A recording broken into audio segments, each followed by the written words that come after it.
हो गए स्टूडेंट्स। अच्छा, आरिश मैडम ऑनलाइन में है। अच्छी बात है। भाई भुवनेश्वर, क्या खबर है? पढ़ाई किया? शिफ्टिंग के तुम्हारा क्या है? हाँ। हाँ। तो तुम्हारा क्या है इसमें? ओ, तो पढ़ाई किया? अच्छा, इसका एवोल्यूशन का क्वेश्चन कंप्लीट हो गया ना आप लोगों का? पूरा हो गया ना?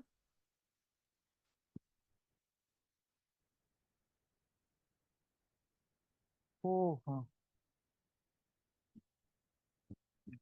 एक सेकंड रुक जा। अभी कर लेते हैं, नहीं तो भूल जाएंगे। एक सेकंड।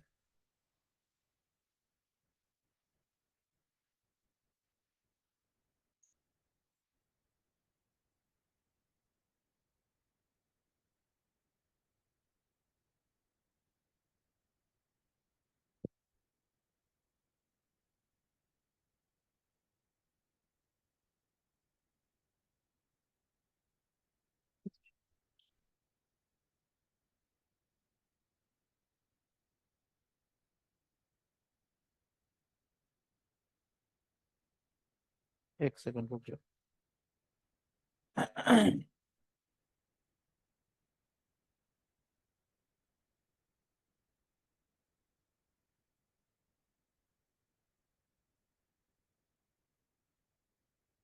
हाँ हाँ।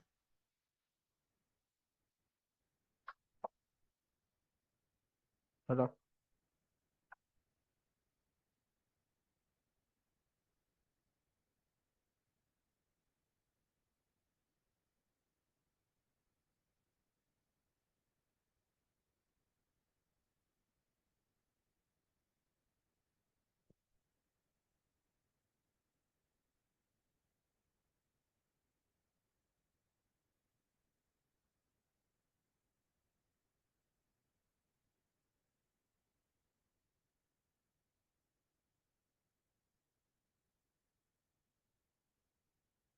एक सेकंड बेटा।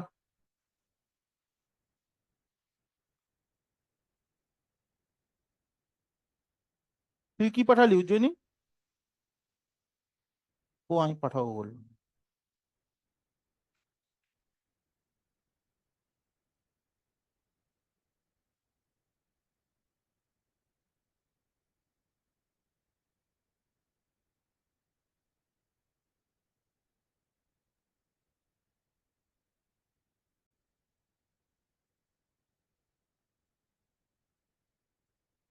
अरे बीच में जाके मुझे बता देते एक बार, मेरे दिमाग से ही निकल गया बेटा।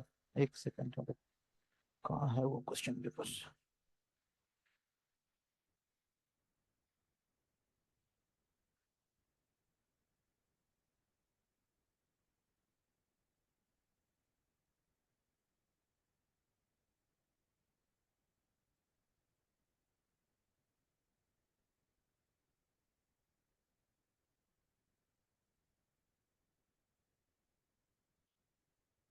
ठीक है, यही पाठा चिरे। टाइम दे। आज ही भेज देंगे, आज ही भेज देंगे। Don't worry. मिल नहीं रहा है। लास्ट ट्राई करते हैं एक जगह पे, ऊपर है क्यों?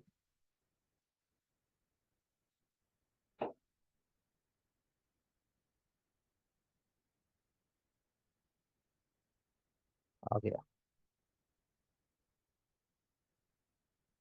ये क्वेश्चन बैंक है। 50 क्वेश्चन का। ये दे देते हैं, एक मिल गया। और एक है। और एक है। ये मैं कोहिनूर के लिए बनाया था। अच्छा, ये तो पहले ये मैं जब इसमें था, कोहिनूर के लिए नहीं बना था। एक सेकंड।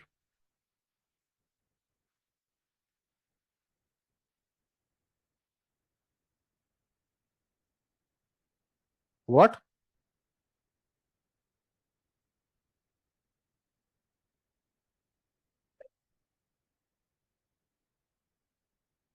दोनों, एक सेकंड।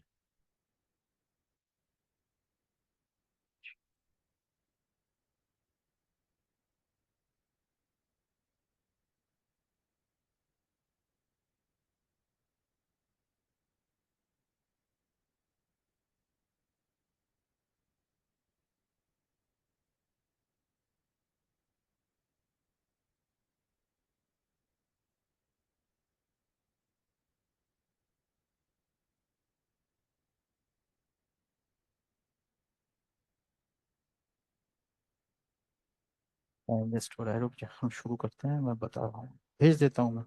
इसको एक चीज चेंज करना है इसमें, तो ठीक है बाकी।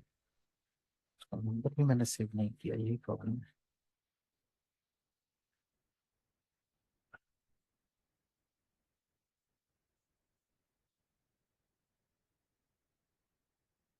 अच्छा, इनको भेज सकते हैं, तो सेकंड ऑन भेज सकते हैं।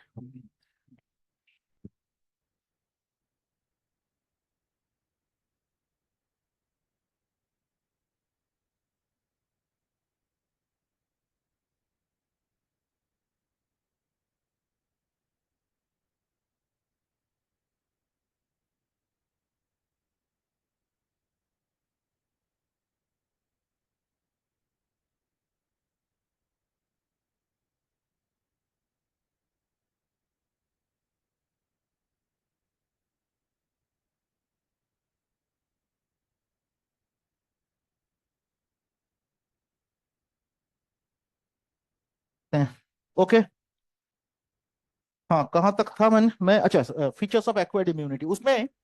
तो एक्वायर्ड इम्यूनिटी ये जो है, this comes with experience, right. और उसी के वजह से acquired immunity is also called adaptive immunity और स्पेसिफिक इम्यूनिटी, है ना। तो एक्वायर्ड इम्यूनिटी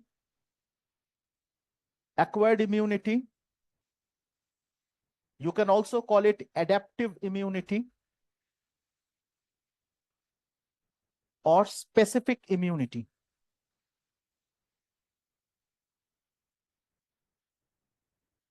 Now अगर इसको हम एक्वायर्ड इम्यूनिटी और एडेप्टिव इम्यूनिटी कहते हैं, अगर इस ये है एजर्शन, तो उसका रीजन क्या होगा? Because it is acquired by experience, है ना। इसका रीजन क्या होगा? Acquired by experience. Why it is called specific immunity? Because for specific antigen there is specific antibody. It's not a generalized immunity. Generalized immunity में क्या होता है, कुछ भी आए एक ही तरह का फंक्शन बॉडी करेगा, जो मैंने दिखाया था आप लोगों को, है ना। आप ये पुराना रिकॉर्डिंग एक बार देख लेना बेटा, है ना। ठीक है। तो that is a specific immunity, I am sorry, non specific immunity, जो मैंने पढ़ाया, इनेट इम्यूनिटी और inborn immunity. Those immune responses will be active for any kind of antigen whatsoever, but here the immune response will be specific for a specific antigen, right? Right. So इसका अगर ये है assertion, ये अगर assertion है, इसका reason होगा this immunity is acquired by is achieved by experience, है ना, बाय एक्सपीरियंस। और ये अगर एजर्शन है, तो इसका रीजन होगा specific antibodies are synthesized in response to in response to specific antigens, है ना। डन, कोई दिक्कत नहीं किसी को। अब जरा देखिए, एडेप्टिव इम्यूनिटी का फीचर्स के बारे में मैंने चर्चा किया, तो 5 फीचर्स के बारे में चर्चा करा था। Number 1 diversity. तो feature number 1 was diversity. What do you mean by diversity? For n number of antigens there are n number of antibodies, right? So that is diversification of antibodies with respect to antigen. So for innumerable antibodies, there are innumerable antigens. I'm ulta bol raha, sorry. For innumerable antigens, there are innumerable antibodies which are synthesized by adaptive immunity. Clear? Diversity हो गया। Number 2, antigen specificity. वही discussion हम लोगों ने करा। Antigen specificity क्या है? यही तो है। This is antigen specificity. For every kind of antigen, there is a specific antibody. So for every antigen, in response to every antigen, there is a specific antibody that comes. तो antigen specificity हो गया।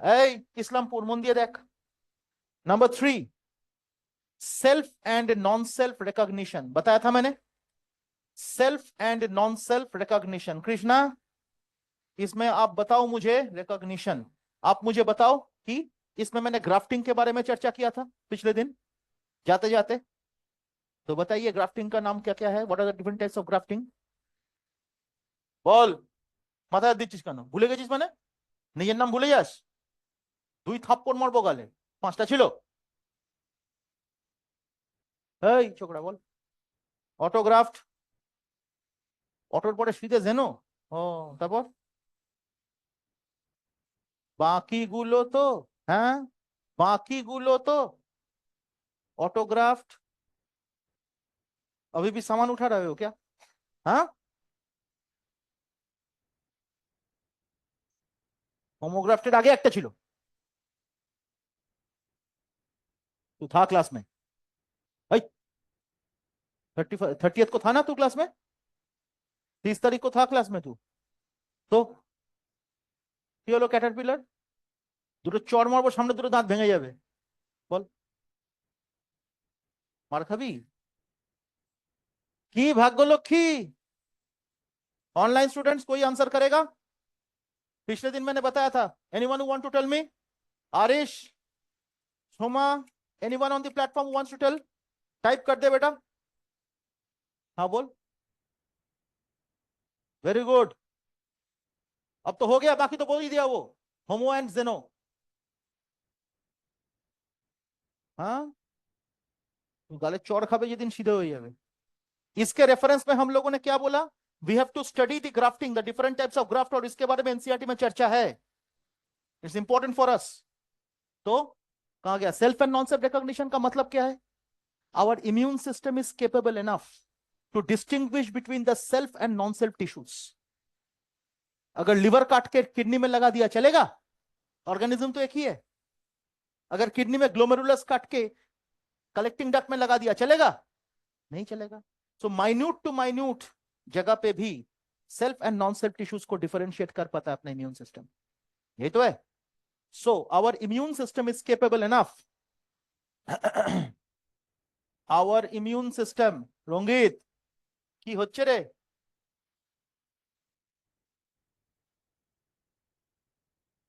ওই জন্য পড়িসনি। Immune system is capable enough. আমি কেন জিজ্ঞেস করলাম? আমি তো লেখাই নি, তাহলে জিজ্ঞেস করলাম কেন? Why I ask? कोई भी इंफॉर्मेशन आपके दिमाग में कितना देर तक रहता है वो इंपॉर्टेंट है मेरे लिए।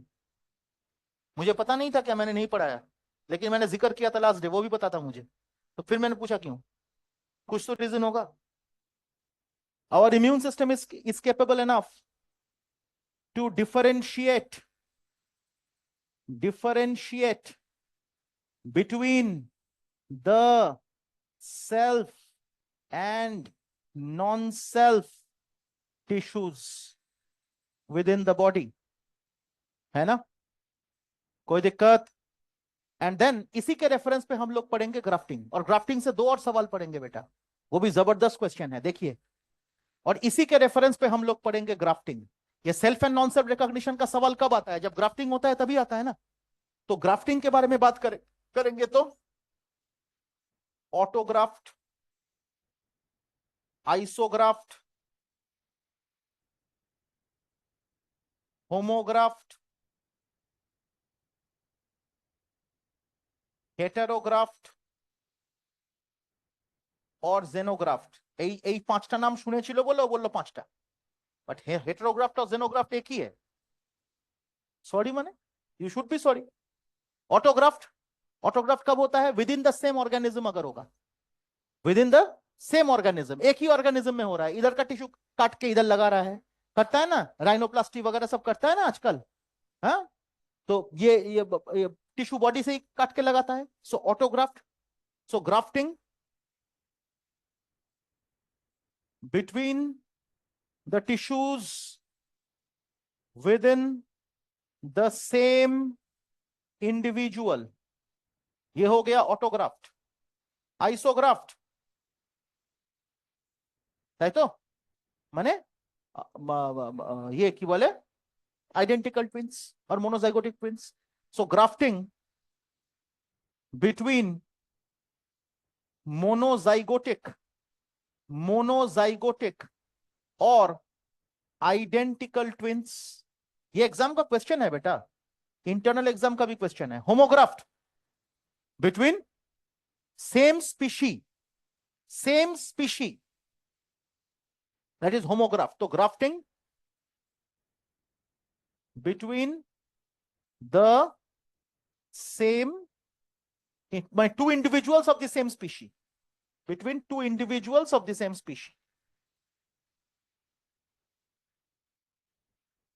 of the same species. ठीक, xenograft or heterograft, grafting between two individuals of different species, grafting between two individuals of different species. ठीक, any doubts? अब ग्राफ्टिंग का एक लेवल ऊपर का सवाल, एक लेवल ऊपर का सवाल, ग्राफ्ट रिजेक्शन किसके लिए होता है? Which is responsible for graft, question क्या है? Which is responsible for the graft rejection. अब उसमें ऑप्शंस क्या होगा और उसमें क्या आंसर करोगे और क्यों करोगे वो ध्यान से देखो। तो अगर ग्राफ्टिंग होगा तभी तो रिजेक्शन के बारे में बात होगा, so it is related to tissue rejection. ठीक, देखो दो चीज में टिश्यू रिजेक्शन का क्वेश्चन होता है, number one is grafting, number two is organ transplantation. केवल यही दो जगह से टिश्यू रिजेक्शन का क्वेश्चन आएगा, समझे? One is grafting, the other is organ transplantation. Am I clear? Am I clear? तो अगर होता है तो सवाल क्या है? Which is responsible for tissue rejection, ध्यान दीजिएगा। तो टिश्यू रिजेक्शन के लिए रेस्पॉन्सिबल कौन है? ऑनलाइन स्टूडेंट ध्यान दीजिए। अब देख, टिश्यू रिजेक्शन के लिए रेस्पॉन्सिबल कौन है माय डियर? टिश्यू रिजेक्शन के लिए रेस्पॉन्सिबल है, सोचिए सोचिए, पढ़ाया था मैंने, व्हाट इज दिस? MHC2। तो MHC है ये, MHC क्या करेगा? फॉरेन सब्सटेंस को एंटीजन जैसा ट्रीट करेगा। क्या करेगा? It can hold the antigens on its surface, already discussed. It can hold the antigens on the surface. तो if it is not destroying the cell, foreign tissue को अगर destroy नहीं कर पा रहा है, then what will it do? It will hold the antigen on its surface. सही तो रे? The macrophage is holding the antigen on its surface. If this is the macrophage, this mundi is the MHC, and this is the antigen, and then it is calling upon whom? T lymphocytes to kill. खुद पहले मारने की कोशिश करेगा, अगर नहीं मार पाया, ओए छोकरा, खुद मारने की कोशिश करेगा, अगर नहीं मार पाया तो what will it do? It will hold the antigen, हाथ धर, it will hold the antigen on the surface and it will call upon T lymphocyte to kill. तो खुद नहीं मार पाया, कौन नहीं मार पाया? न्यूट्रोफिल नहीं कर पाया, मोनोसाइट्स नहीं कर पाया, मोनोसाइट्स मैक्रोफाज में कन्वर्ट हो गया एंटीजन के प्रेजेंस में, तब भी नहीं कर पाया, तभी जाकर तो ये होल्ड करेगा अपने सरफेस पे। खुद नहीं मार पाया लेकिन इसको छोड़ेगा नहीं। तो MHC कब एक्टिव होता है? एंटीजन आएगा तभी एक्टिव होता है। MHC किसको होल्ड करेगा? एंटीजन को होल्ड करेगा। Then who is responsible for graft rejection? Foreign tissue लगाया बॉडी में, फॉरेन टिश्यू लगाया बॉडी में और उसको कंपैटिबल नहीं हुआ वो अपने टिश्यू के साथ, तो कौन रिकॉग्नाइज करेगा? Who will tell that it is not compatible? Major histocompatibility complex will tell. So MHC is responsible for graft rejection, but tissue rejection, but organ rejection. Is the question clear? MHC question option এ যদি থাকে তাহলে উত্তর হবে MHC, ভালো করে বোঝো। लेकिन general question level कम कर दिया, वो क्वेश्चन क्या पूछा जाएगा? MHC किसके ऊपर रहता है? Macrophage. What is this? Macrophage. Macrophage only will produce MHC, macrophage only will produce MHC, তাই তো? So macrophage is a cell, so it's cell mediated immunity who is responsible for graft rejection. Question है দুটো category, ভালো করে বোঝো, दो category of questions. Number one, अगर option में CMI है, CMI माने सेल mediated immunity, तो उसका आंसर CMI होगा। और अगर उससे भी थोड़ा डीप क्वेश्चन आया तो MHC होगा, उससे भी थोड़ा डीप क्वेश्चन आया तो MHC2 होगा। Am I clear with this? No questions asked, no ifs and buts. Clear? वही छोकरा, वही चीज। तो this is MHC2 actually, this is MHC2 actually। तो टिश्यू रिजेक्शन के लिए रेस्पॉन्सिबल कौन? CMI, cell mediated immunity, level 1 question. इसी का लेवल उठाओ और MHC और उठाओ, to be more particular, more specific. ये क्लियर है? यही क्वेश्चन पूछा जाता है, यही क्वेश्चन पूछा जाता है। और ग्राफ्ट रिजेक्शन के लिए जब तक ना हो उसके लिए हम लोग क्या करते हैं? इम्यूनोसप्रेसेंट्स यूज करते हैं। So we use immunosuppressant to prevent graft rejection. Why? If the immune system is very active, तो अगर हम लोगों ने ग्राफ्टिंग करा तो तुरंत उसको रिजेक्ट करेगा, हाई रिएक्ट करेगा। तो इम्यून सिस्टम को सप्रेस किया जाता है with the help of immunosuppressants like cyclosporin A, trichoderma polysporum source.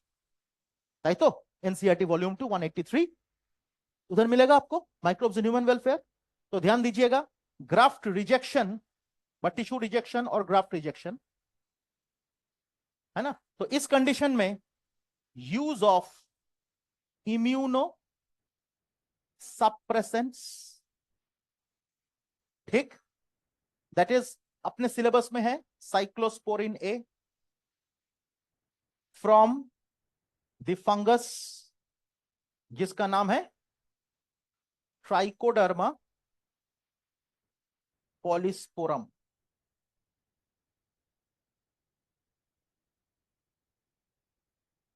एस्कोमाइसिटी से ट्राइकोडर्मा पॉलीस्पोरम, ठीक है, डन हो गया।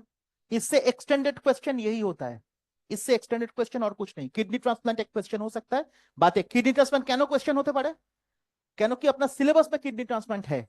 Renal failure page number 299 volume 1, মানে তোমাদের বইতে হবে, পুরনো বইতে 299।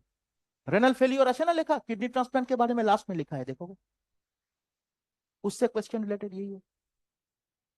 खत्म कहानी, समझ में आ गया।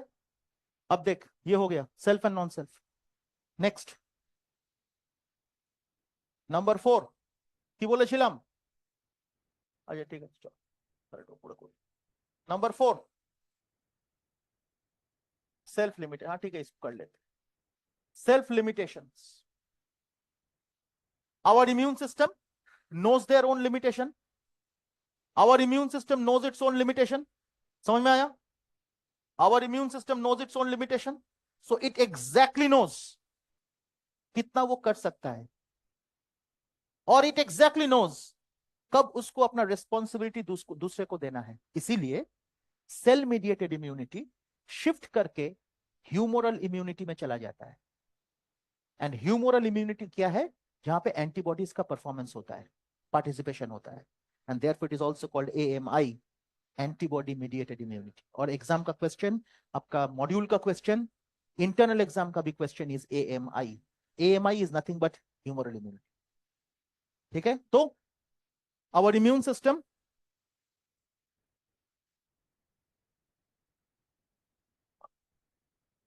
knows its own limitations, and therefore CMI shifts to HI or AMI. HI is humoral, humoral माने कि humor is what, fluid, participation of body fluid, तो humoral immunity which is also called antibody mediated immunity, है ना बेटा। तो exactly it knows कब shift करना है, कितना तक वो खुद कर पाएगा। अगर मैं सोचो किस लेवल पे है, एक बार एक एग्जांपल लेते हैं हम लोग। सपोज एंटीजेंस आए, तब क्या होगा, monocytes convert themselves into macrophage. Macrophage अगर फेल करा तो ये क्या करेगा, will hold the antigen with the help of, बोलो, MHC2 ये जो है। उसके बाद T lymphocytes, उसके बाद B lymphocytes, देखो शिफ्ट कर रहा है। B lymphocytes से प्लाज्मा सेल्स, वहां से एंटीबॉडी। सोचो कैसे शिफ्ट करा from one two the other. जब वो नहीं कर पा रहा है किसी को शिफ्ट किया, नहीं कर पा रहा है शिफ्ट किया। सो it is doing this continuously and progressively. Clear, कोई दिक्कत किसी को, ठीक। चलो, तो self limitation done. Number 5 immunologic memory.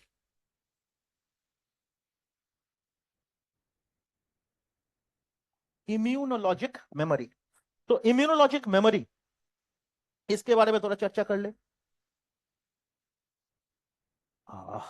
अब देख, our immune system is capable enough to remember the type of immune reaction that occurred against a particular antigen.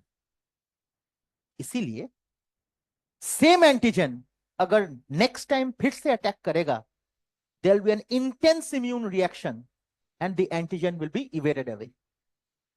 This is called secondary immune response. है ना? क्योंकि अपना memory cells जो होते हैं, memory cells can remember किस तरह का इम्यून रिएक्शन हुआ था against a particular antigen, and therefore it is evaded off. क्योंकि secondary immune response is also called anamnestic, और उसका एक ग्राफ भी है, और वो ग्राफ आपके मॉड्यूल में है. वो ग्राफ से सवाल पूछा जाता है. एट द सेम टाइम वो ग्राफ एक्चुअली है कुबीज इम्यूनोलॉजी का, जो किताब है उसी से, द फादर बुक. तो immunologic memory.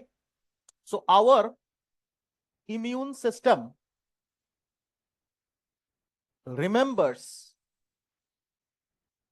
the type of immune reaction which occurred against a specific antigen. ठीक? With the help of, এই পরের উত্তরটা, with the help of memory cells. Memory cells कहां कहां रहता है? T memory, B memory. माने टी लिम्फोसाइट का भी मेमोरी सेल होता है माय डियर, बी लिम्फोसाइट्स का भी मेमोरी सेल्स होते हैं. Am I clear? क्योंकि टी लिम्फोसाइट के 4 टाइप्स होते हैं: T helper, T memory, T suppressor, T killer और साइटोटॉक्सिक. लेकिन बी लिम्फोसाइट्स का केवल 2 होता है: B effector and B memory. Am I clear? तो लिम्फोसाइट्स के बारे में अगर बात करें, तो अगर हम लोग बात करें types of T lymphocytes, with in bracket एक discussion star, types of T cells, इसके बारे में बात करें तो 4 टाइप्स होते हैं माय डियर. टी हेल्पर, जिसका नंबर रिड्यूस्ड होता है इन केस ऑफ एड्स. ये क्वेश्चन टी हेल्पर से कहां से आता है? एक ही क्वेश्चन है अपने सिलेबस का. एड्स में number of T helper get reduce. क्यों पूछेंगे तो कोई आंसर नहीं कर पाएगा, वो मैं पढ़ा दूंगा, डोंट वरी. अगर उसको असर्शन बना दे तो आप लोग आंसर नहीं कर पाओगे. एनसीईआरटी में एक जबरदस्त लाइन लिखा हुआ है, एक छोटा सा 3-4 वर्ड का, मास्टर स्ट्रोक, मजा आ जाए. কিরে ভাগ্যলক্ষ্মী, কিছুই তো পড়াশোনা করছিস? এই তোর জ্যাকেট কোথায়?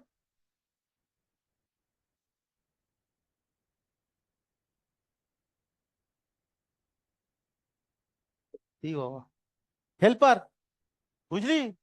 তোর জ্যাকেট কোথায়? আবার ধুয়ে দিয়েছে, নতুন বছরে নতুন ধুয়ে.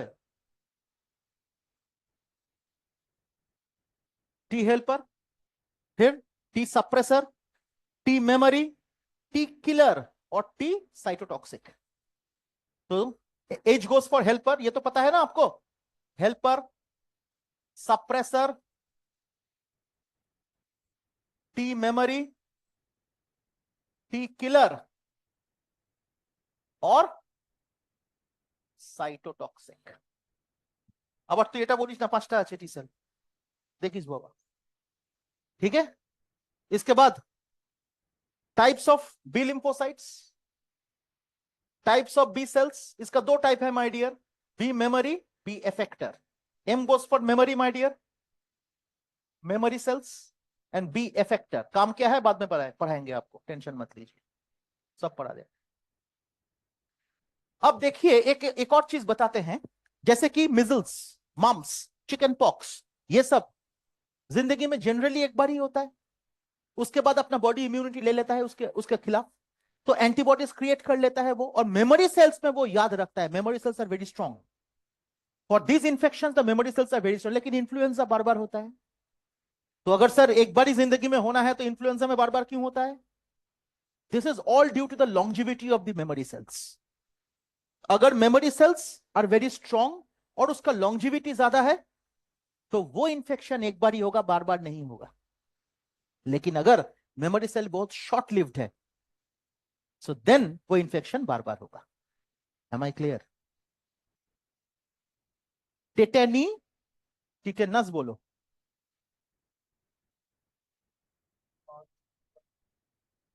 वो तो अलग चीज है, वो बॉडी में इम्यून मेमोरी सेल्स को इंप्रूव करने के लिए किया जाता है.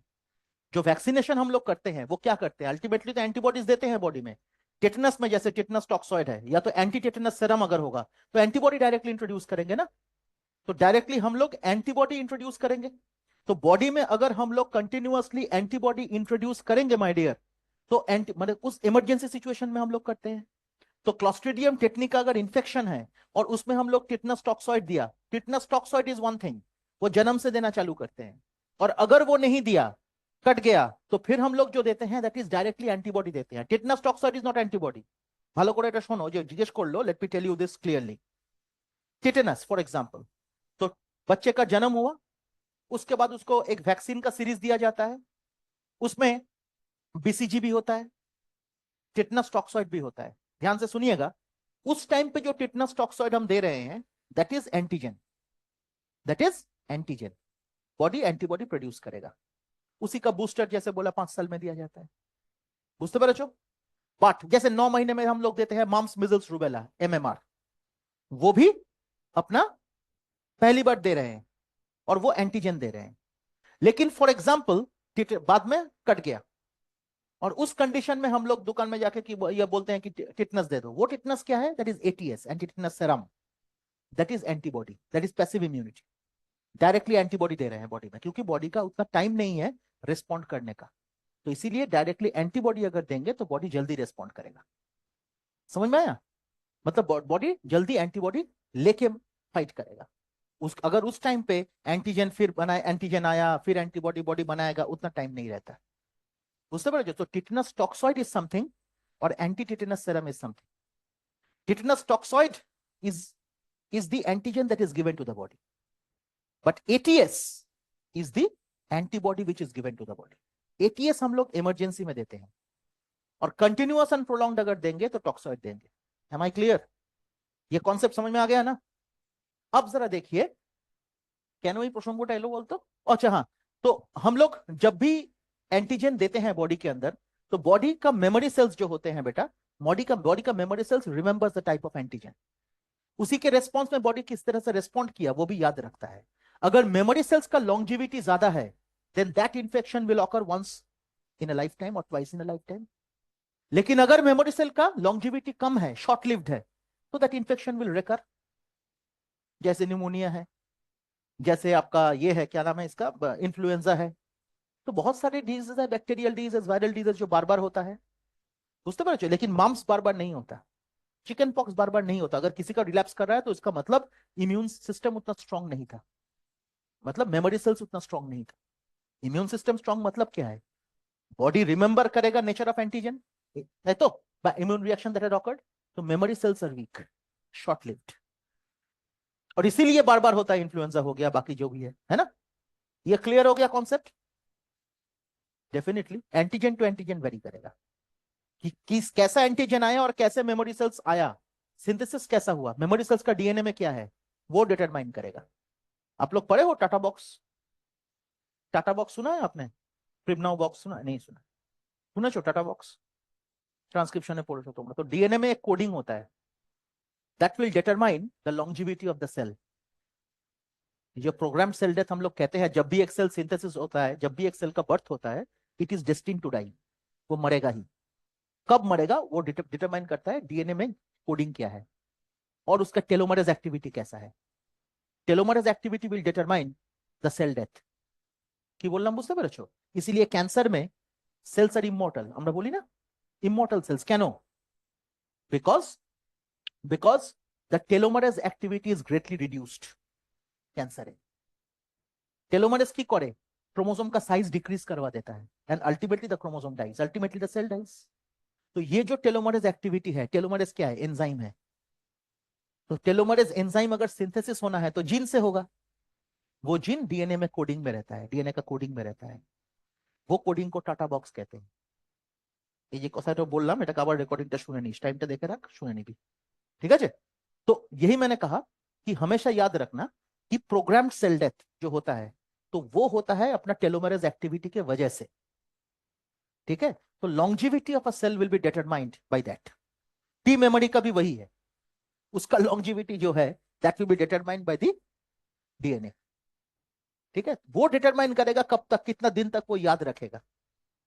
मैंने टी मेमोरी हो गया, बी मेमोरी हो गया, कितना इफेक्टिव होगा वो, कितना ज्यादा दिन तक वो याद रहेगा रखेगा, दैट विल डिटरमाइन।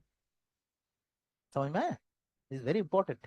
एनीवे, तो ये हो गया आपका टाइप्स ऑफ टी लिम्फोसाइट्स और बी लिम्फोसाइट्स। तो ये क्वेश्चन का एक्सटेंशन समझ में आ गया आपको।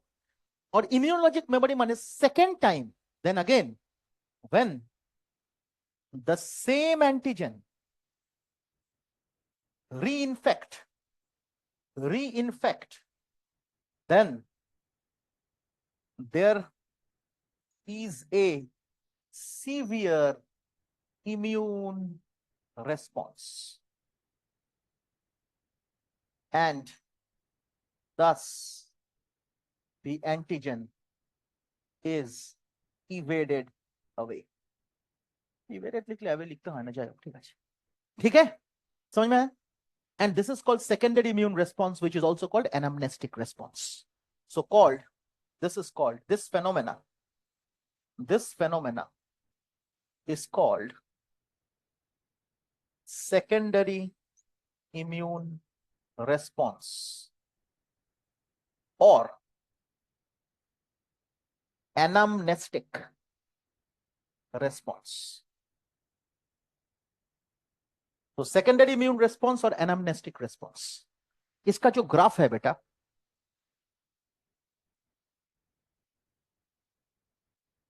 এটা হলো एंटीजन और blood, antigen in blood in response to that antibodies. इसका जो रिएक्शन है ना, ভুল বললাম, সরি, এক সেকেন্ড, এটা হলো অ্যান্টিজেন ইন ব্লাড আর এটা হলো টাইম, নাম্বার অফ ডেজ, और এটা আছে। তো this is like this. First স্লোপটা দেখো, this is the first slope, this is the first slope. Second slope देखो, तो this is the primary immune response, this is the secondary immune response. देखो secondary immune response का slope देखो कितना sharp, concept समझ में आ गया? Secondary immune response is more severe, ठीक है? The slope of the curve will determine, ये बहुत इंपॉर्टेंट है माय डियर। क्लियर? कोई दिक्कत किसी को? This is called the anamnestic response और secondary immune response which is related to immunologic memory. ठीक, डन हो गया। तो हम लोगों ने ग्राफ्टिंग पढ़ लिया, हम लोगों ने all the features of acquired immunity पढ़ लिया, and now we will study the mechanism of immune response. Immune reaction किस तरह से होता है उसके बारे में कुछ पढ़ेंगे। उसमें 3-4 चीज आपको लगेगा कि ये एग्जाम में नहीं आएगा, फिर सर क्यों लिखा रहे हैं? मैं लिखूंगा, जरूरी नहीं है कि आप उसको याद रखो, लेकिन without writing that I can not teach. तो अगर मुझे इम्यून रेस्पॉन्स लिखाना है तो वही करना है।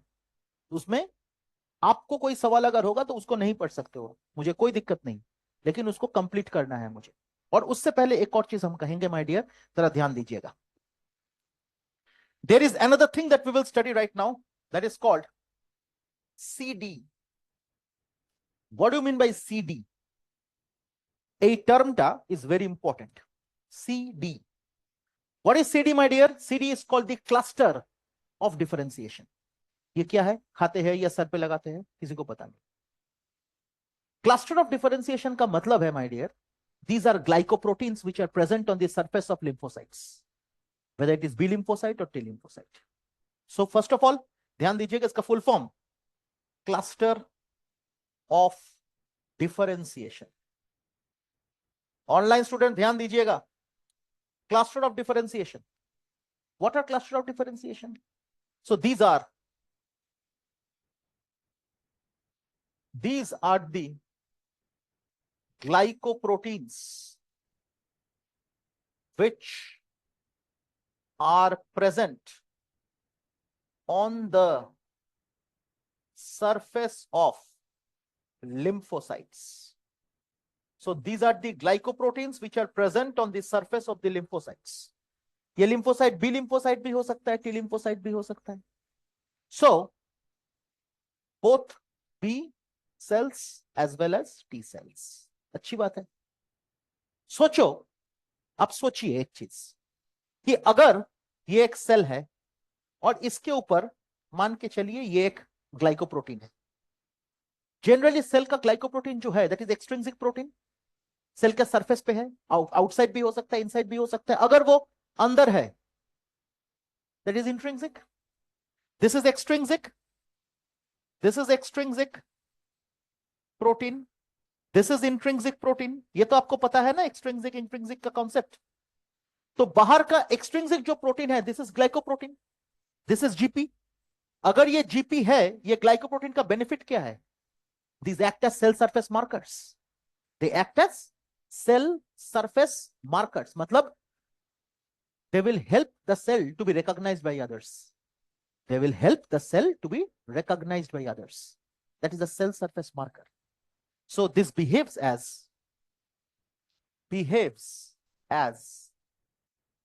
cell surface markers. मतलब helps the cell to be recognized. That is helps the cells to be recognized by others. Others can be anything that I will tell you later. So it acts as cell surface markers. याद रखना जरूरी है my dear. So whenever we say CD, CD के कई सारे types हैं, हम ज्यादा टाइप्स नहीं पढ़ाएंगे आपको। मैं CD28, CD79, CD4 ये 3 पढ़ाएंगे। जैसे कि एग्जांपल देते हैं, हर सेल में, जैसे टी लिम्फोसाइट में मैं दिखा रहा हूं एक चीज। फॉर एग्जांपल हम लोग लेते हैं टी सेल्स, एग्जांपल लेते हैं बी सेल्स। আমার ঠিক যেটা यूज করব, जो मैं यूज करूंगा वही लिखूंगा, समझे ना, ज्यादा मैं नहीं लिखूंगा। एग्जांपल और एक आपको देंगे, वो बाद में देंगे। माय डियर देख, टी सेल्स में जैसे कि एक सीडी है जिसको कहते हैं CD4, इस तरह से लिखा जाता है। कई सारे टाइप्स है। एक ऐसा एग्जांपल है दैट इज CD29। এই দুটোই আমি করাবো। I will teach you these two only. I will not teach a single one beyond this. On B cells इसका एग्जांपल में आता है बेटा CD79। केवल यही करेंगे और कुछ नहीं करेंगे हम, बुझते पेरेছো? सो जितना जरूरी है उतना ही लिखा है मैंने। केनेथ पानी पी, ठीक है? Am I clear up to this? किसी के मन में कोई भी दुविधा?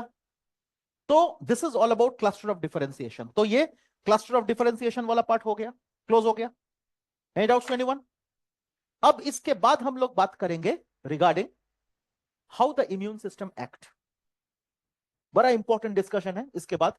पहले ये बोर्ड वर्क को देख लीजिए, what ever I have done. इसके बाद इसका फोटो ले लीजिए एंड देयर आफ्टर मैं उसका डिस्कशन करूंगा, ठीक है? ऑनलाइन स्टूडेंट्स का स्क्रीनशॉट ले ले बेटा।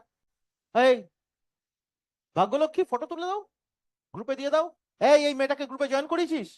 হ্যাঁ, ঠিক আছে।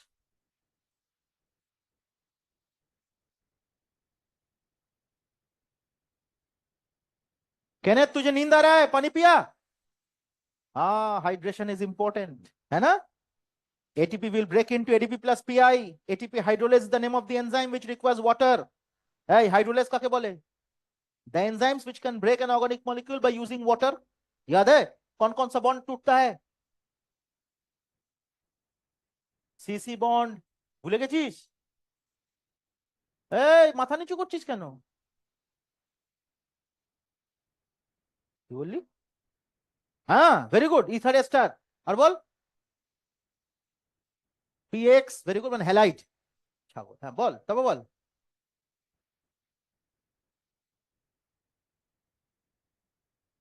CC, আর বল। এই দেখো, হপ, ভুলে গেছিস? ग्लाइकोसाइडिक, सुक्रोज को ब्रेक करके ग्लूकोज एंड फ्रुक्टोज बन रहा है, तो ग्लाइकोसाइडिक बॉन्ड। सर हिला रहा है, तू सर हिला रहा है। बाकी कौन कौन याद रहेगा? मेरा स्वर्गीय पिता। वो लाइन याद नहीं आ रहा है क्या? है उसका उसका लाइन बोल, तू বল। লায়েজ তারপরে ছিল লায়েজ, বল। থাকতে হবে না, পড়াশোনা করেছিস তো, কোটায় পড়েছিস তো, বল। এটা পড়িসনি? এনজাইম পড়িসনি? মারবো চর, এনজাইম পড়িসনি?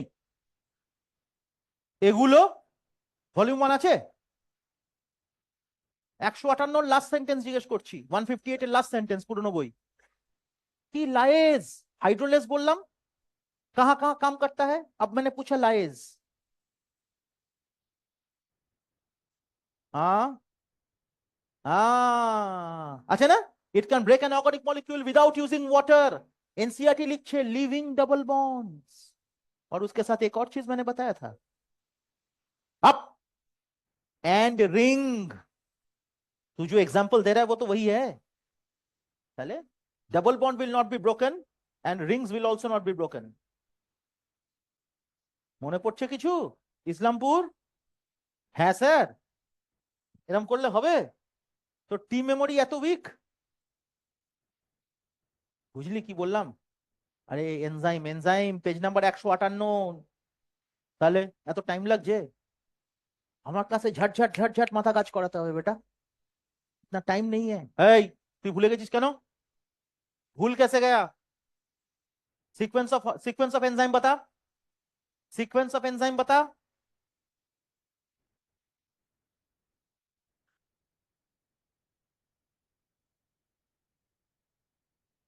মারবো চট।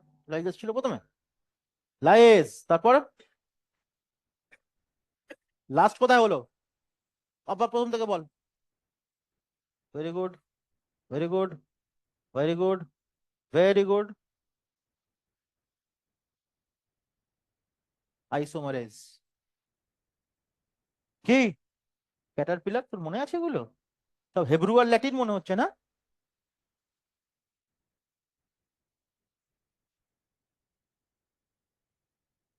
বুঝতে পেরেছো? याद तो इसी तरह से रखना है बेटा। पुरानो पढ़ा भूलले चलबे ना। नया चीज पढ़ते गया, पुराना चीज भूल गए, क्या फायदा है? क्या फायदा हुआ? अपना काम है हमेशा सोचना। जरूरी नहीं है कि किताब खोल के लोग पढ़े हमेशा, किताब बंद करके भी पढ़ाई होता है, और उसी को असली पढ़ाई कहते हैं। कितने बार सिखाएंगे? घर में घुसते ही स्विच बोर्ड कहाँ है आपको देखना पड़ता है क्या? उस तरह से एनसीईआरटी देखो, तब जाके आंसर होगा। तो इस्लामपुर, पुरानो पढ़ा मने कर। दिन में आधा घंटा इन्वेस्ट करना, पुराना कोई भी चैप्टर सोच। तू ऐसे करके सोचना है कि पहले लाइन में क्या लिखा है, हाँ अच्छा इस चैप्टर में एनसीईआरटी, हाँ ठीक है पहला लाइन, अच्छा अच्छा अच्छा अच्छा अच्छा। मैं देख सकता हूँ, आप भी देखिए, कोशिश तो कीजिए, है ना? कंसंट्रेशन भी बढ़ेगा इससे।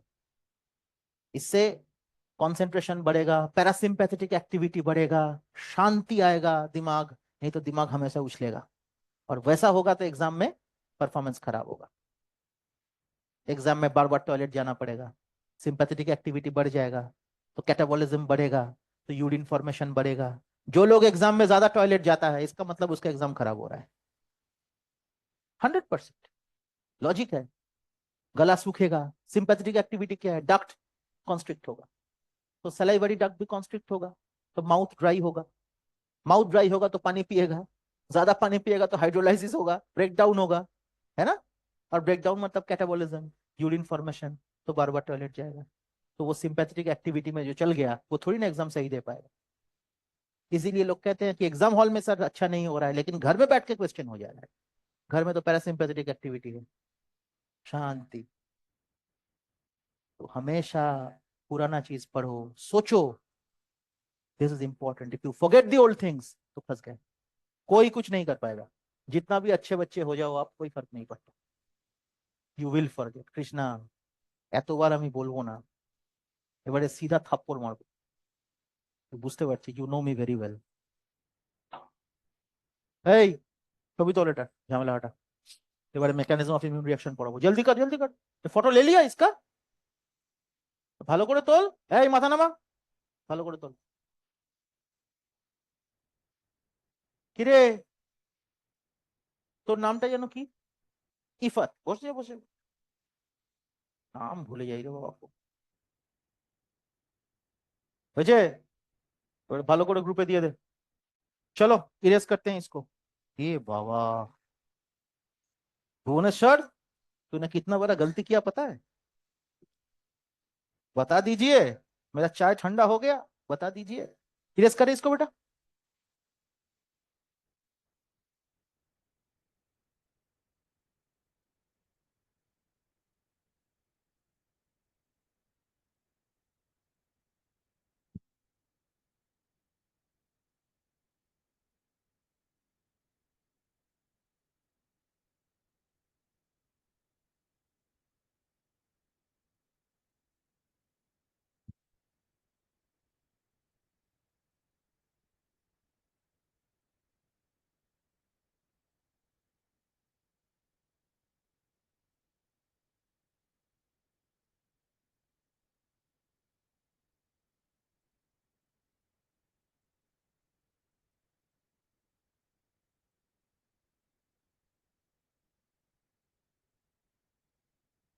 Now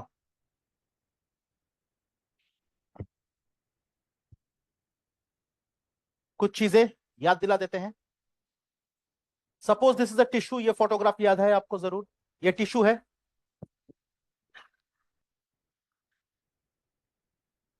here goes the blood vessel, याद है, ये फोटो याद है। And here goes the antigen which has invaded the tissue. Antigen का शेप थोड़ा चेंज कर लेते हैं। Here goes the antigen which has invaded the tissue. This is the antigen, this is the tissue, पढ़ाया था मैंने। This is the blood vessel which is supplying the tissue, BV माने blood vessel, done, ये तो पढ़ाया था मैंने। अब मैंने क्या कहा, जैसे ही एंटीजन इन्फेक्ट करेगा टिश्यू पे तो क्या होगा, मैंने क्या कहा था, the first reaction will be the release of histamine, release of histamine. Histamine is a vasodilator, so it is vasodilatation, vasodilation नहीं, dilatation, समझ में आया। and then what happens, tissue, and then the blood vessel is vasodilated, the blood vessel is vasodilated, है ना बेटा। and then this is the antigen, ये हो गया antigen, this is the dilated blood vessel, and the dilated blood vessel will release histamine, तो बोल रहा मैं, adhesive substances, so release of adhesive substances কি করে হবে, তোরা এত ভুলে যাস, इतना भूल जाता है बेटा, हाँ।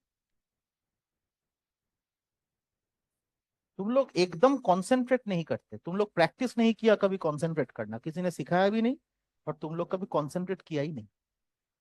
कॉन्सेंट्रेट जैसे ही करने गया तैसे ही मोबाइल ओपन कर लिया। यही तुम लोगों का जिंदगी का सबसे बड़ा गलतियां है।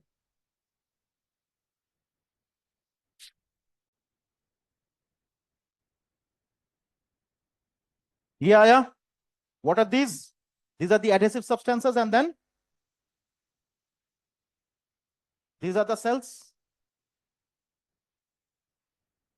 ये है न्यूट्रोफिल, ये है मैक्रोफेज व मोनोसाइट, है ना, ये अटैच हो गया, this is called adhesion, this is called adhesion. Next, diapedesis. So what is diapedesis? Squeezing out of WBC through the walls of the blood vessel, पढ़ाया था मैंने। तो WBC बाहर आ गया walls of the blood vessel से,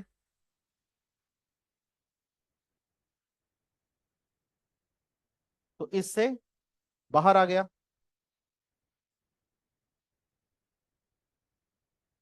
monocyte आया, neutrophil आया, है तो, and here goes the antigen, पढ़ाया था मैंने।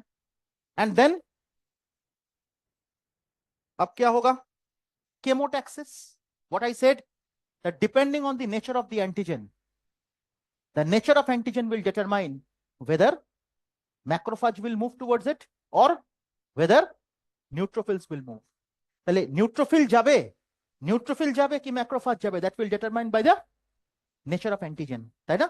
so the nature of antigen determines that is, अच्छा, that is chemotaxis, তাই না। chemotaxis মানে কি, movement in response to the chemical, what chemical, the chemical nature of antigen। so chemical nature of the antigen determines the WBC which will move towards it। the chemical nature of the antigen will determine whether WBC, whether macrophage will go or the monocytes will go, তাই তো। that is called chemotaxis, that means movement in response to chemicals। next is phagocytosis, তাই তো। next is phagocyte, হ্যাঁ, সেটা এখানে হবে। Chemotaxis के दौरान ही सेरोटोनिन रिलीज होगा, serotonin will restore,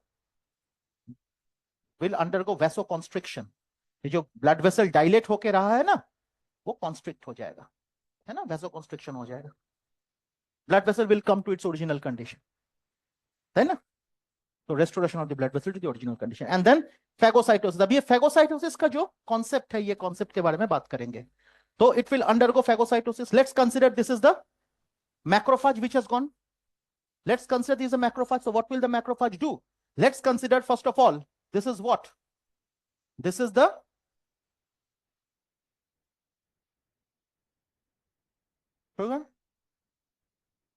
antigen that has been engulfed by the macrophage.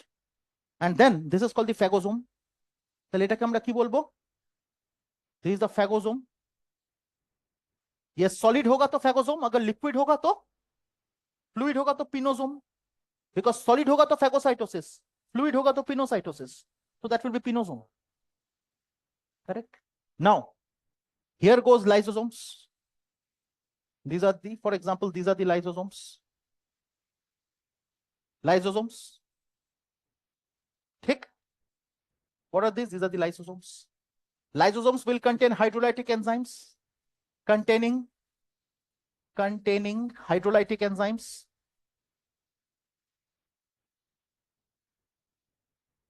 है ना? Containing hydrolytic enzymes, my dear. है ना? And then they will release these hydrolytic enzymes. All these will be released, right? And finally ये release करके क्या करेगा? क्या करेगा? इंग्लिश का ठीक है, सेल लाइसिस। मैंने पढ़ाया था cell lysis, the ultimate result of phagocytosis क्या है? Cell lysis. तो it will cause cell lysis. Normal mechanism of immune reaction अगर इस तरह से होगा, आइदर न्यूट्रोफिल आएगा तब भी सेल लाइसिस, क्योंकि neutrophils are also phagocytic cells, monocytes are also phagocytic cells, eosinophils they are also phagocytic cells, मैंने बताया था आपको। तो this can be eosinophil, this can be neutrophil. मने আছে? इओसिनोफिल कब बढ़ेगा? इओसिनोफिल का लेवल कब बढ़ेगा? जब, दिमाग लगाओ, नहीं, जब इंफ्लामेटरी नहीं, hyper sensitive reaction is allergy. बेटा इन्फ्लामेशन कुछ भी हो सकता है, हर इन्फ्लामेशन एलर्जी होगा कोई जरूरी नहीं है। एलर्जिक रिएक्शन अगर होगा तो ये कि बोललाम इओसिनोफिल का काउंट इंक्रीज होता है। एलर्जिक रिएक्शन अगर होगा, हाँ वो तो আরেকটা আছে, एलर्जिक रिएक्शन या तो पैरासाइटिक इन्फेस्टेशन, ये पढ़ाया था मैंने बेटा पिछले दिन। पैरासाइटिक इन्फेस्टेशन होगा तो क्या इंक्रीज होगा? Eosinophil count, eosinophil count increased. और अगर एंटीबॉडी बनेगा तो आईजीई का नंबर इंक्रीज होगा। और जनरली लोगों को पता नहीं होता है, लोगों गलत करते हैं बेटा। हमेशा लोग सोचते हैं कि neutrophil and monocytes and macrophage phagocytic cells है, लेकिन my dear eosinophils are also phagocytic cells. बड़ा प्यारा क्वेश्चन है, eosinophils are also phagocytic cells, याद रखिएगा बेटा। तो ये जरूरी नहीं है केवल मैक्रोफेज आए या न्यूट्रोफिल आए, इओसिनोफिल भी आ सकता है ना? Nature of antigen determines which will come. अगर एलर्जिक रिएक्शन का एंटीजन है तो इओसिनोफिल पहले आएगा। समझ में आया कि बोलना? बुझते পারছো? तो हमेशा दिमाग का बत्ती जलाओ। एंड देन तो एनीवे सेल लाइसिस, अगर सेल सही से लाइसिस नहीं कर पाया तो क्या होगा? अगर सेल सही से लाइसिस नहीं कर पाया तो क्या होगा? अभी मैंने बताया, hold the antigen on the surface with the help of MHC2, वही तो होगा। तो सेल लाइसिस नहीं कर पाया, इफ फेल्स। मेरे लिए इंपॉर्टेंट है, अगर इससे मार दिया तो बहुत अच्छी बात है, कोई दिक्कत नहीं है, हम भी खुश, सिस्टम भी खुश। लेकिन if fails to phagocytose, then the macrophage will hold the antigen on its surface with the help of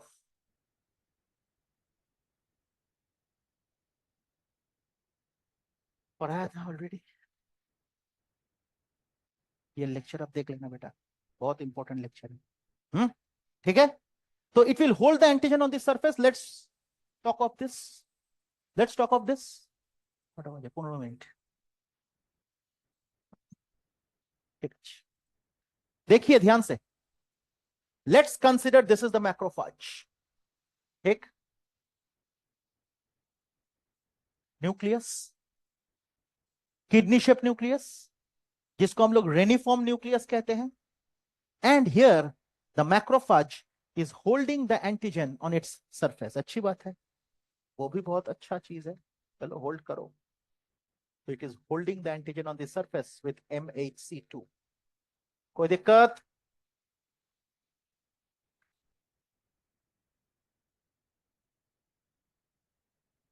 तो this is the antigen, this is MHC2।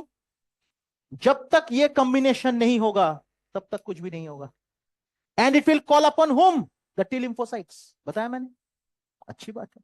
तो what will it do this combination?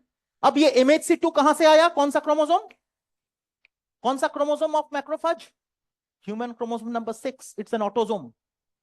Human chromosome number 6, it is an autosome. It is called immunological chromosome. Even the antibodies are produced from human chromosome number 6. Antibodies जो भी है, जितने भी antibodies है my dear, सब human chromosome number 6 का product है। MHC human chromosome number 6। तो इम्यूनोलॉजिक क्रोमोसोम किसको कहते हैं बेटा? Human chromosome number 6। Very very important concept. तो ये जो मैक्रोफाज के अंदर हमने होमोलोगस क्रोमोसोम कंसीडर करा, याद कर, याद कर, ये जो होमोलोगस क्रोमोसोम, होमोलोगस माने की one from the father, one from the mother, তাহলে এখানে যে ক্রোমোসোম আছে সেই ক্রোমোসোম নাম্বারটা কত? 6। उसके अंदर MHC जीन मैंने पढ़ाया था। কি হলো কৃষ্ণা রে, মাথা থেকে সব বেরিয়ে গেছে? क्या वो बुखार, उल्टी, फिर सर चकरा रहा है? हाँ, थोड़ा पानी पी और पीछे जाके लेट जा। उधर लेटेगा, सफोकेटिंग लग रहा है, तो एक बार बाहर जा, पानी पी। You need to drink water. पहले पानी पियो थोड़ा, और धीरे धीरे पानी पियो, है ना, और डीप ब्रेथ ले ले, खींच के थोड़ा वेट कर, फिर छोड़, आराम से सही हो जाएगा। ठीक है, टेंशन ले लिया ज्यादा।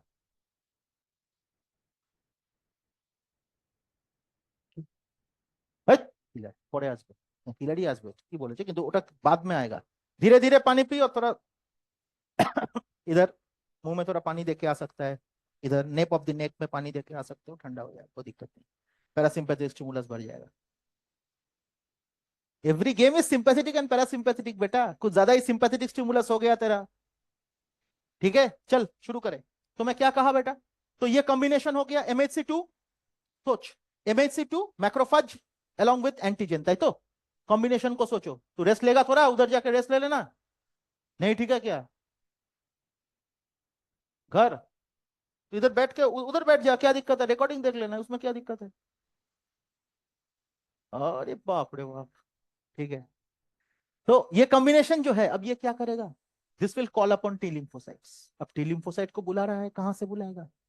Innumerable number of T cells है, बहुत सारे टी सेल्स है ना। ठीक है, डीप सांस लेते रहे, डीप सांस ले बेटा।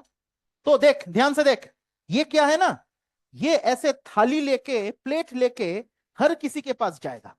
ये कॉम्बिनेशन जो करा, ये कॉम्बिनेशन जो करा, ये करके हर किसी के पास वो जा रहा है। इसके पास गया एक T lymphocyte with a specific receptor, with a specific receptor माने CD। और ये जो आपका एंटीजन है, उस एंटीजन से कंपैटिबल एक रिसेप्टर और CD।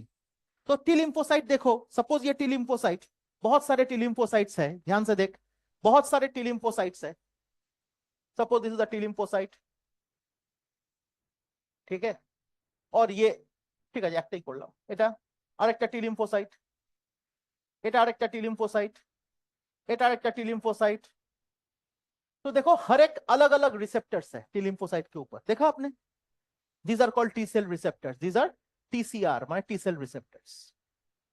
अलग अलग टाइप्स है, let's consider 1 2 3 4 dot dot dot dot. और ये कॉम्बिनेशन लेके हर किसी के पास जाएगा, जिसके साथ कंपैटिबल होगा उसके साथ ही वो बाइंड करेगा। तो out of innumerable number of T lymphocytes only one is selected. Out of innumerable number of T lymphocytes, only That is called clonal selection. That is called clonal selection. पहले T killer नहीं आएगा, तो पहले out of innumerable number of T lymphocyte एक को select करेगा. सो ये combination जो है दैट इज मैक्रोफाज. हाँ हाँ, सभी प्राइमरी रेस्पॉन्स है. मैक्रोफाज के साथ क्या है, MHC2 प्लस एंटीजन. ये this will select a specific T lymphocyte out of many which is compatible with the antigen. तो एंटीजन के साथ compatible है ऐसा एक T lymphocyte वो सिलेक्ट करेगा. Out of innumerable number of T lymphocytes, out of millions of T lymphocyte, one will be selected. बताएंगे ना, टेंशन क्यों ले रहा है?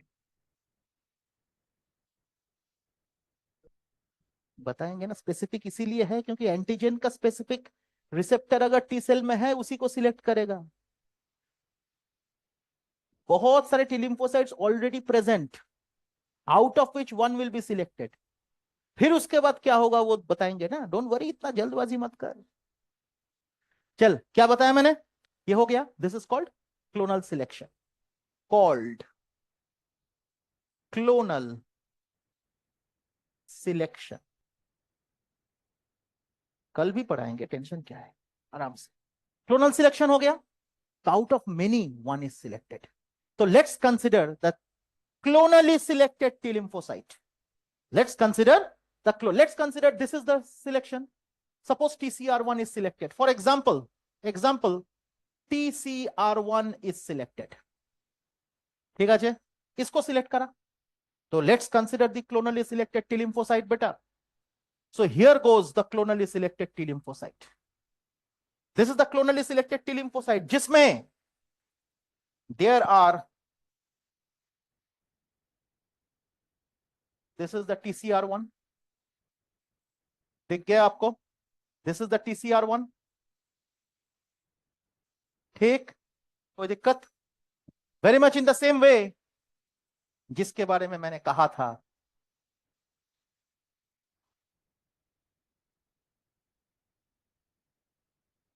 मैंने बताया था पढ़ाएंगे इसके बारे में. सो कॉम्बिनेशन क्या रहा, मैक्रोफाज का MHC2 plus antigen plus selected T lymphocyte plus CD4. फिरे যাবি, ঠিক আছিস? তো নিঃশ্বাস নিচ্ছিস না কেন? মুখ দিয়ে নেবে না, এরকম ভাবে डीप ब्रेथ ने, एयरটাকে ধরে রাখ. अब अच्छा, ज्ञान मत दे मुझे, मैं जो बोल रहा हूं वो कर. हाँ ठीक है. अब देख कॉम्बिनेशन माय डियर. तो ये कॉम्बिनेशन क्या आया, let's consider. What did we do? We did MHC2 plus antigen plus CD4 plus TCR1. This is the combination. जब ये कॉम्बिनेशन हुआ देन व्हाट हैपेंड, ध्यान से देखिएगा. This is the nucleus of T lymphocyte. और nucleus के अंदर gene, chromosome के अंदर जीन, तीनटे जीनेर कथा আমি বললাম ABC. ये जरूरी नहीं है, आपका नीट का क्वेश्चन नहीं है. ये नीट का, ये पर्टिकुलरली ये नीट का क्वेश्चन नहीं है, लेकिन एक एप्लीकेशन है जो नीट का है, बताते हैं अभी. तो ये देखिए, पहले ये कॉम्बिनेशन होगा. अब क्या है, क्योंकि ओटा कोड़ाते गले इसको छोड़ के नहीं करा सकते. अब देख, this will activate. What is this? This is the intrinsic protein. पढ़ाया था कुछ देर पहले, दिखाया था मैंने, एक्सट्रिंसिक एंड इंट्रिंसिक दिखाया था ना. तो it will activate the intrinsic protein. So this combination will activate, will give a positive stimulus, plus माने की positive signal to the intrinsic protein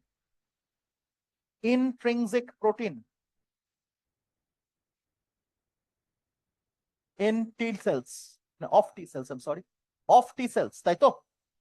and this protein, this combination जैसे इसको stimulate करेगा, this will give the first signal to the nucleus. So this will give, this will activate, this will give a signal, this signal number 1 to the nucleus of T lymphocyte. तो T lymphocyte का जो nucleus है my dear, उसको activate करेगा. Step number 1 is done. Step number 2. Step number 2 is, this is what? It's a macrophage. ये तो पता है आपको. It's a macrophage. right? तो this macrophage will release a chemical which will act or stimulate the T lymphocyte. So macrophage is a WBC, माने leukocyte. T lymphocyte is also a WBC, that is a leukocyte. So this chemical is such a chemical which is acting between two leukocytes, right? So interleukin. I told you cytokine barrier पढ़ाया था मैंने आपको. Inter दोनों interleukin दोनों leucocyte के बीच में ये chemical काम करेगा. Am I clear? So there will be a chemical which is released, my dear students, from the T lymphocyte, that is called interleukin 1. So IL, this is interleukin. So interleukin क्या है ये? It's a cytokine. It's a cytokine. What is cytokine? A chemical released from a cell is cytokine. Any chemical released from cell is called cytokine. Right? So interleukin, it's a cytokine which acts between two leukocytes. वही तो हुआ. देखो दोनों leucocyte के बीच में काम कर रहा. So interleukin IL-1 released by macrophage and acts on the T cells after complementing with its receptor on T cell.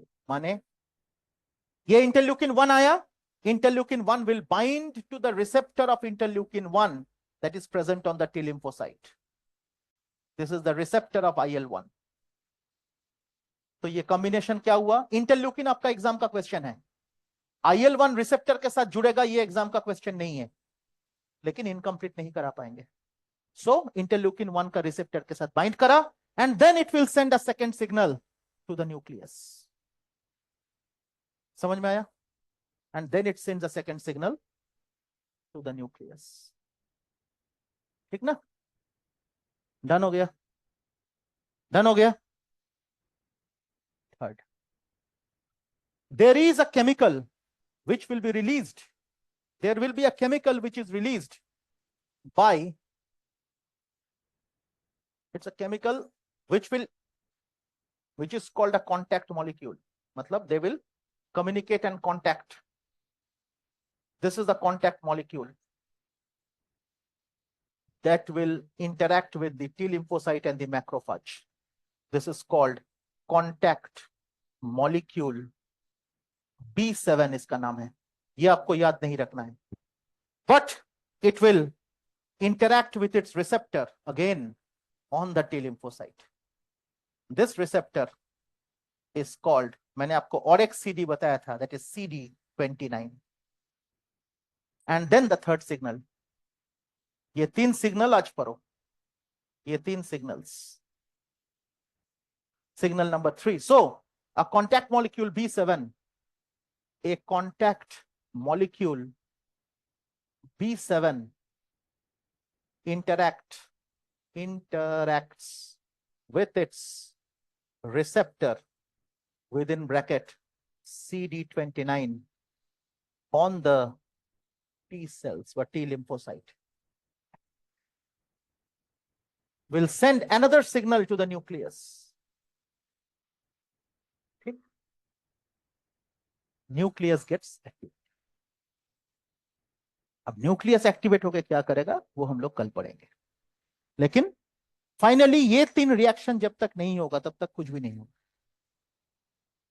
ठीक है? अल्टीमेटली कैसे वो रिएक्ट करेगा, कैसे एक टी लिम्फोसाइट दूसरे टी लिम्फोसाइट को एक्टिवेट करेगा, टी लिम्फोसाइट से बी लिम्फोसाइट कैसे एक्टिवेटेड होते हैं, सब पढ़ेंगे. लेकिन फिलहाल इतना तक, इससे ज्यादा नहीं. Am I clear? देख लीजिए, देख लीजिए बेटा,